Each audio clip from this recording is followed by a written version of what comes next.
So how would you rate this government? Are they able to secure this country economically speaking? The stomach of the people and the tension on their faces will not show that. The number of young people who have no employment will not show that. The parallel state of infrastructure will not show that.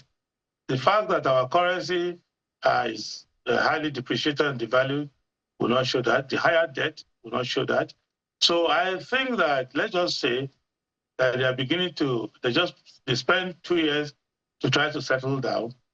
I don't know what they want to do with their Minister of Finance and Minister of Budget and Planning, because they've done 2 budgets. I don't like any of the 2 budgets, and they suffered the same problem.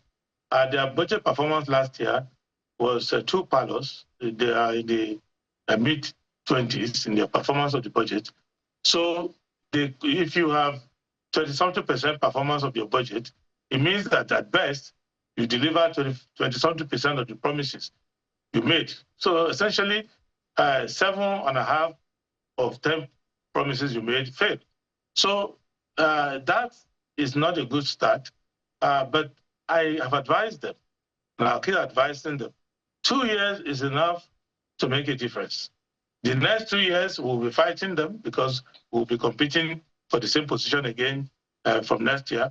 But I plead with them to try to have compassion and to repurpose at least 10% of their budget towards direct intervention in the areas of employment, to do quick things that if you start, you can get the results in 180 days, to start working with employment, start working with dealing with reducing cost of food and essential commodities, and to do something about public transportation. The CNG, which they started, is in the right direction, but they're very slow. So they don't have all the time in the world. They may not have more than 4 years. They should not be deceived. There's no guarantee of the second term. I'm even working to make sure they don't get the second term, and I'm still here. So there are many people like me trying to make sure they don't get second term. So they should make a golden opportunity of these 4 years that they have. They've used about half of it. It is not irredeemable. I believe that there are people in the government. For example, if we look at what the FCT minister has done, it shows to you that in this government, it is possible to get something done.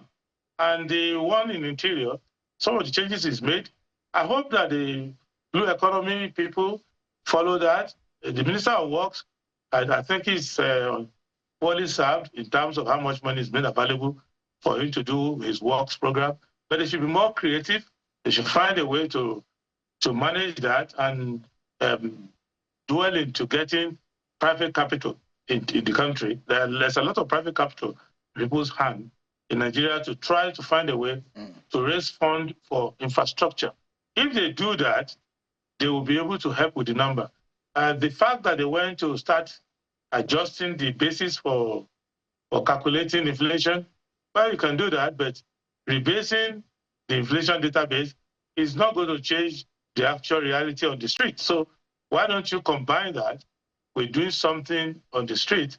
And I want you to understand that life is extremely hard for the average person in Nigeria, and the president needs the average person in Nigeria for the amount of productivity that's going to raise the GDP, that's going to make the economy competitive.